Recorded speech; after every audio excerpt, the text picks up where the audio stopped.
I'll start.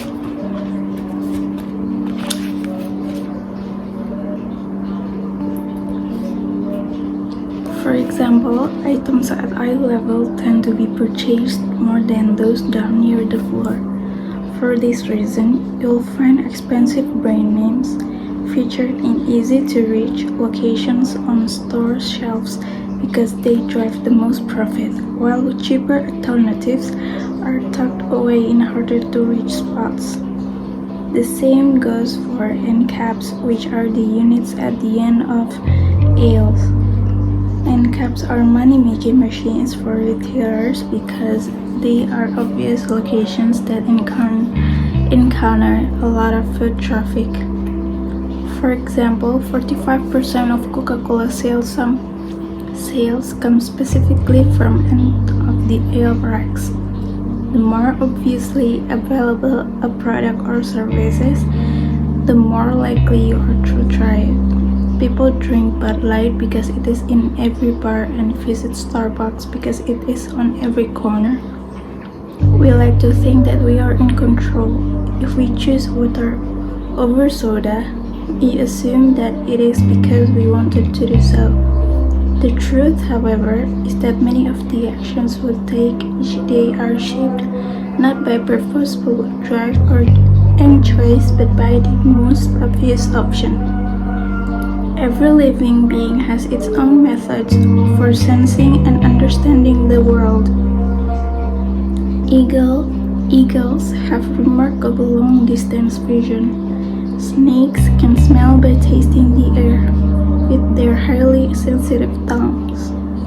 Sharks can detect small amounts of electricity and vibrations in the water caused by nearby fish.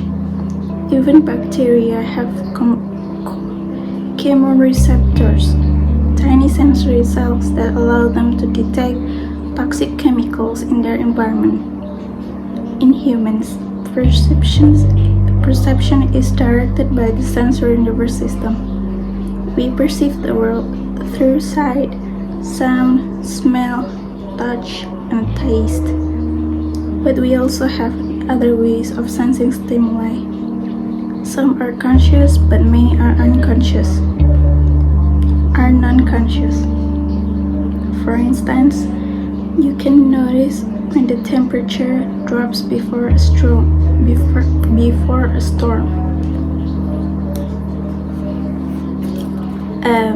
There's an quote-unquote notice on the word notice.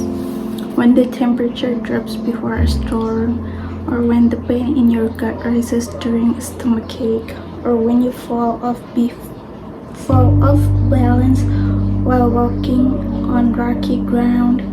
Receptors in your body pick up on a wide range of internal stimuli, such as the amount of salt in your blood or the need to drink when thirsty. The most powerful of all human sensory abilities, however, is vision. The human body has about 11 million sensory receptors. Approximately 10 million of those are dedicated to sight.